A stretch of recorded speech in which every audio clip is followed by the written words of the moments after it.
Appel au vivant. Podcast de Maa Fayek.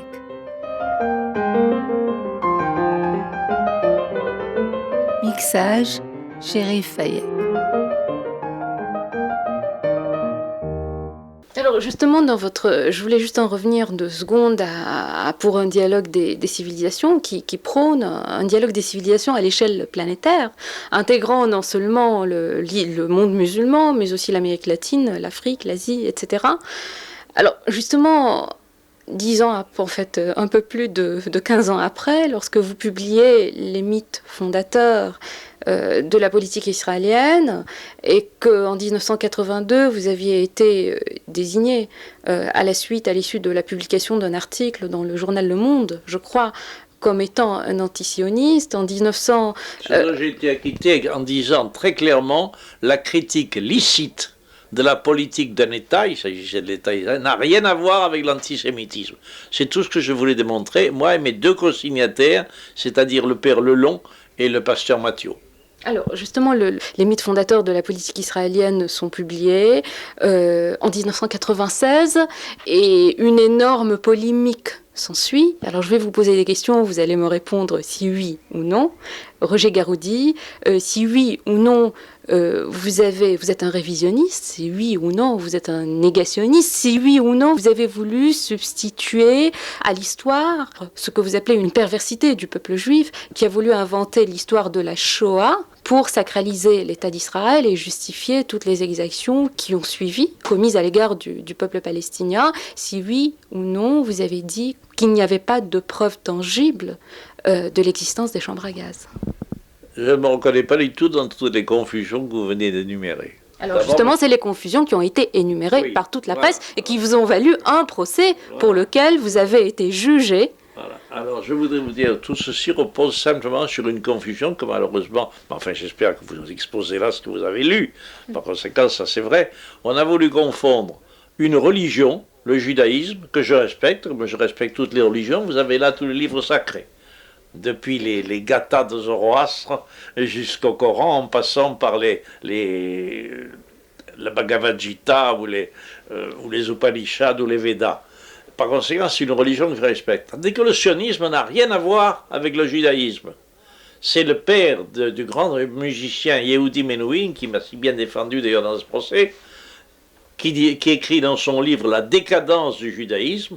Pour lui, le sionisme, c'est la décadence du judaïsme. Le fondateur même du sionisme, M. Theodor Herzl, le père spirituel du sionisme, disait « Ma doctrine est purement nationale et coloniale, je suis athée », comme étaient athées M. Ben Gurion, Mme Golda Meir, M. Moshe Dayan, M. Ariel Sharon et tous les dirigeants qui étaient jusque-là, sauf peut-être les pires de tous, qui étaient Isaac Shamir et Begin, qui eux étaient simplement des fanatiques de droit divin, ceux qui ont fait assassiner le président Rabin ou qui ont fait assassiner des musulmans en prière à Hébron dans le caveau des patriarches. Ça, ce sont les rabbins formés à Brooklyn aux États-Unis, la plus grande communauté du monde, et qui deviennent opératifs à Hébron. Je ne confonds pas le judaïsme, qui est une magnifique religion des prophètes, la religion des prophètes juifs, avec les sionistes, qui sont des nationalistes, des colonialistes et des provocateurs. Si j'ai fait mon livre, c'est que je voyais dans le sionisme, qui s'est fait contre le judaïsme, qui est la décadence du judaïsme, le détonateur possible d'une 3e guerre mondiale. Et cela a si bien été compris que ce livre a été traduit en 32 pays dans le monde.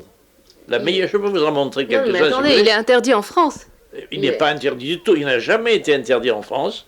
J'ai eu des procès, mais il n'a jamais été interdit. Il n'a été interdit que dans 2 pays, même pas en Israël, même pas aux États-Unis. Il a été interdit en Allemagne et en Suisse.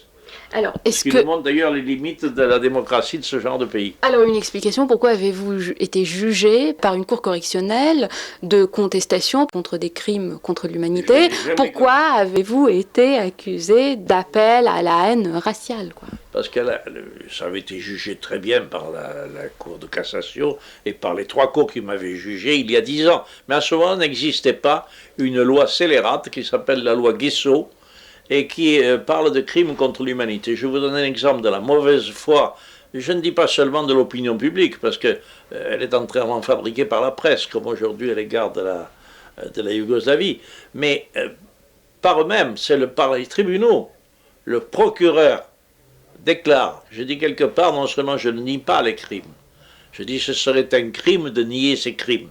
Je le dis explicitement. Et je ne fais pas une comptabilité macabre de savoir s'il y a eu 6 millions, 4 millions ou 1 million de gens qui ont été massacrés. Je dis en conclusion, n'y aurait-il qu'un seul innocent massacré en raison de sa religion ou de son appartenance ethnique, ce serait un crime contre l'humanité. Et le procureur dit, vous voyez bien que c'est un homme qui nie les crimes contre l'humanité. Or, dans l'article de Nuremberg, du jugement de Nuremberg que reprend la loi Guesso, il y a un effet crime contre l'humanité que lorsqu'il s'agit des juifs. Si vous tuez un nègre ou un kurde ou un yougoslave, vous ne commettez pas un crime contre l'humanité, puisqu'il n'est pas juif. Mais... Alors ça, c'est une déformation radicale, non seulement de la simple morale, mais de la foi des prophètes d'Israël, que je respecte profondément, et c'est pourquoi j'ai été défendu ongles et dents par Yehudi Menuhin, qui a envoyé au tribunal une lettre magnifique qui n'a jamais été publiée, et qu'on lui a suffisamment reproché pour qu'au moment de sa mort, on ne lui fasse pas tous les hommages que méritait le plus grand violoniste du siècle, le plus grand musicien du siècle. Alors on va aussi parler de l'abbé Pierre, mais je voulais juste que vous répondiez à ma question. Avez-vous, oui ou non, dit ou pensé que la Shoah était une pure et simple invention perverse du peuple juif pour sacraliser l'État d'Israël? Alors, ça montre que vous n'avez jamais lu mon livre. Parce que ma réponse, non seulement je viens de vous la donner, mais je vous l'avais donnée déjà dans mon livre. Votre livre est extrêmement complexe, il donne lieu à plusieurs insinuations, excusez-moi quand même. Les insinuations, c'est une chose. On peut vous accuser de crimes que vous n'avez pas commis, on peut même mentir là-dessus tant qu'on veut, ça se voit tous les jours. C'est ce qu'on appelle la justice. La justice que nous appelions bourgeoise et que je continue d'appeler telle, qui est aussi une justice sioniste, celle qu'appelle M. Milosevic criminel de guerre, mais qui n'a jamais essayé de bombarder Tel Aviv comme on bombarde aujourd'hui Belgrade. Mais enfin, ou de bombarder la Turquie parce que ce sont des alliés de l'OTAN. Or, ce genre d'accusation, je vous avoue que ça me laisse froid. Même si avec ça on me condamne à la prison.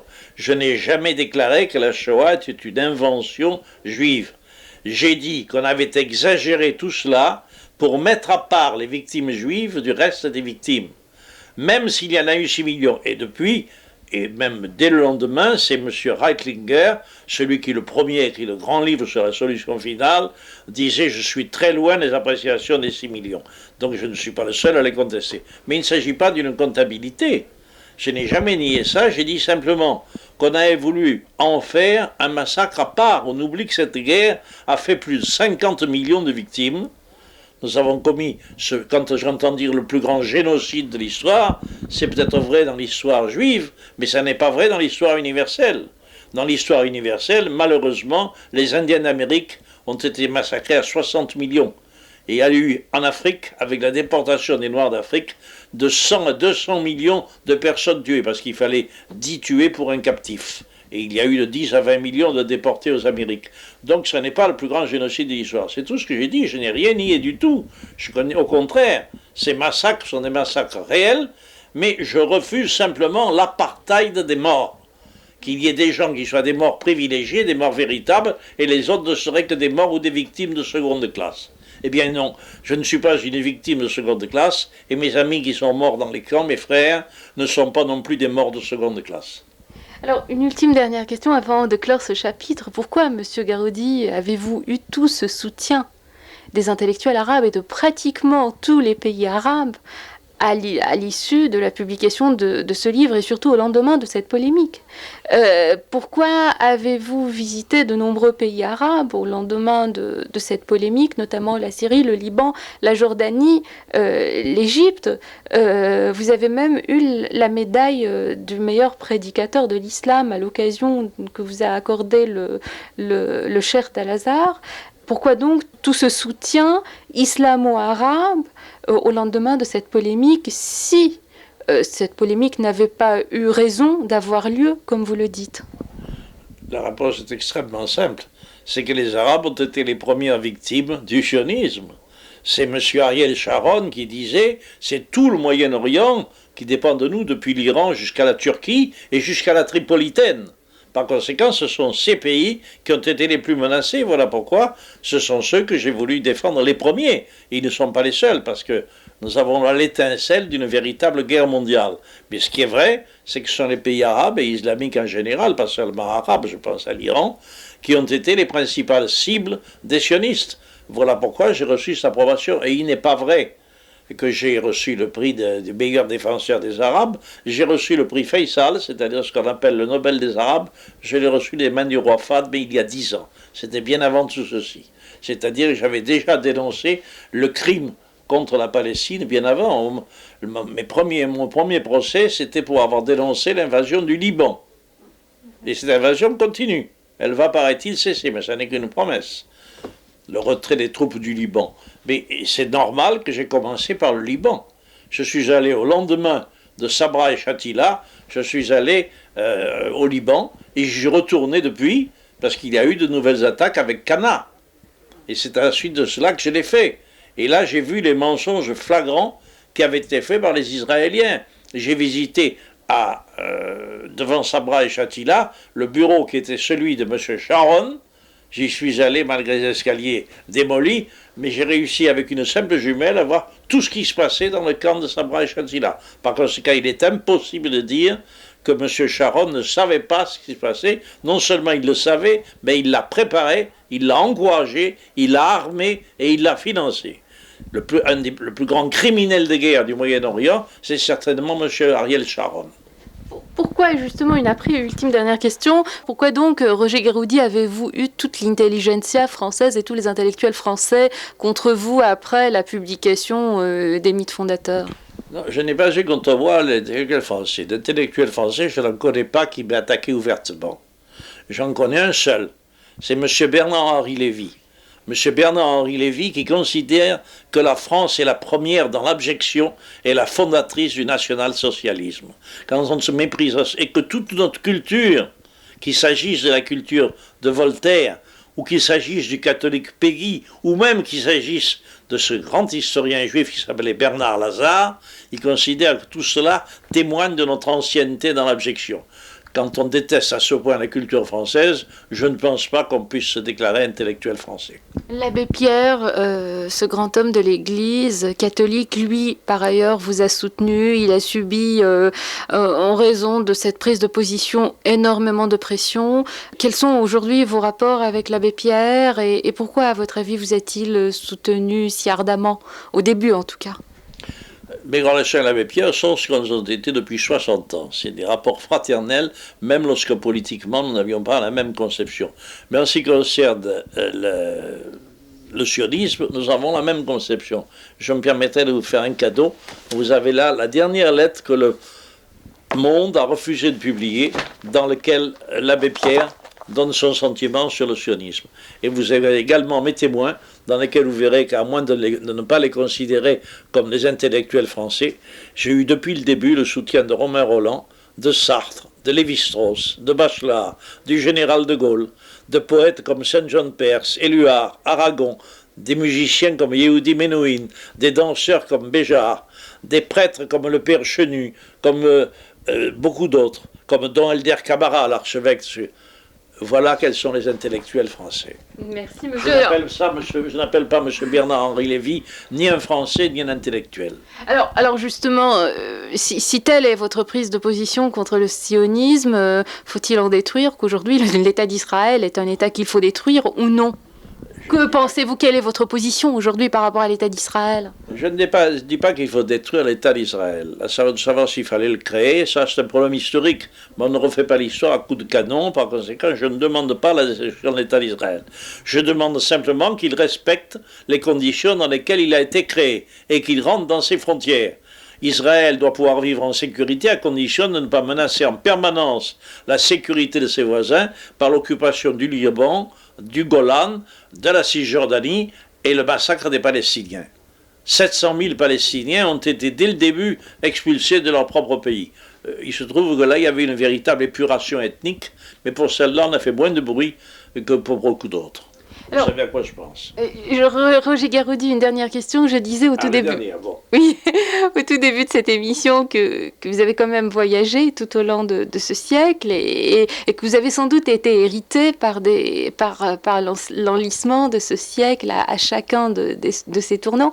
À votre avis, quel a été le plus grand tournant du XXe siècle qui vous est hérité, vous ?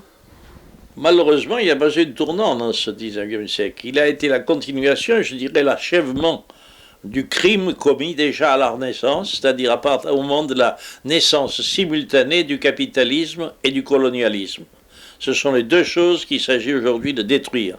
Sans quoi, nous allons vers un suicide planétaire. Voilà pourquoi, dans le livre que je publie actuellement, avec le beau texte de Yehudi Menuhin, mais aussi la participation du Père Lelon, de Leonardo Boff, du plus grand théologien vivant aujourd'hui dans l'Église catholique, le Père Palicard, nous expliquons que le XXIe siècle ne durera pas 100 ans si nous continuons sur les dérives actuelles. Nous avons le choix entre un suicide planétaire ou la résurrection. J'ai choisi la résurrection.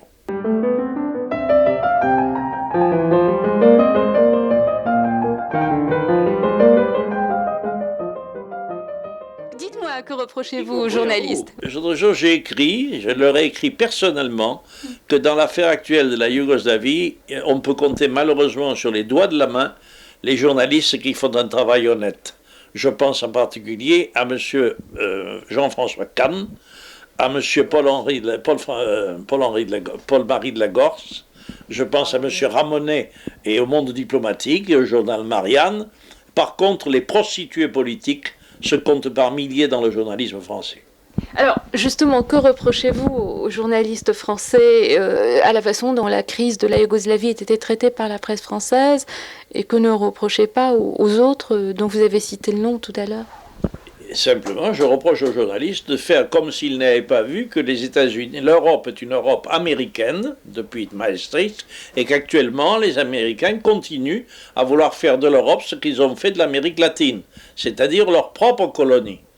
Et voilà pourquoi aujourd'hui je condamne tous ceux qui se font les porte-paroles, les perroquets de Clinton, qui s'appellent Chirac, qui s'appellent Jospin, ou qui s'appellent l'immense majorité malheureusement des journalistes, pas seulement en France. Vous reprochez pas mal de choses aux journalistes, vous n'avez rien à vous reprocher vous-même, Roger Garaudy ? J'ai beaucoup de choses à me reprocher. Oui, j'ai été moi-même journaliste pendant une bonne partie de ma vie. J'ai dirigé Radio France, j'étais rédacteur en chef de Radio France, j'ai été chassé par les Américains à Alger, chassé par Murphy sur ordre de Roosevelt, et pour une raison très précise, alors que le général de Gaulle lui-même, et il m'a rappelé son amitié dans une des lettres que je vous ai remises, le général de Gaulle lui-même était d'accord, mais en disant, ce ministre de l'Information, c'est un véritable Américain. Et c'est vrai qu'on lui avait imposé, les Américains, n'oubliez pas que les Américains, le premier homme, quand ils ont soi-disant libéré l'Algérie, le premier homme qu'ils ont imposé, c'était Darlan, c'est-à-dire l'adjoint de Pétain.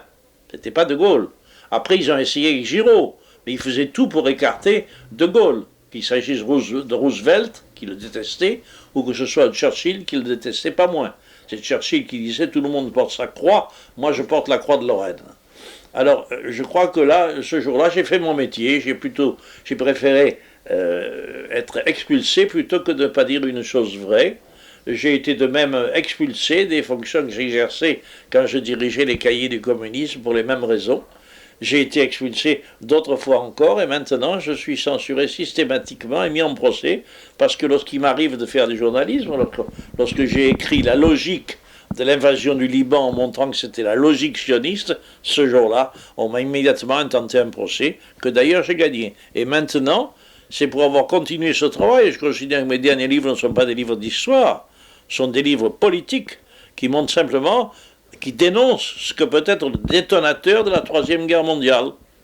Je crois que c'est là encore, c'est mon métier à la fois de philosophe et de journaliste. Le nom de Roger Garaudy, pensez-vous que c'est un nom qui restera dans les annales de l'histoire ? On s'en souviendra comment ? Vous ne savez pas ? Comme un révisionniste, comme on se souvient de Galilée ou d'Einstein, qui niaient l'évidence, c'est-à-dire l'évidence que le Soleil tourne autour de la Terre, c'est ce que niait Galilée.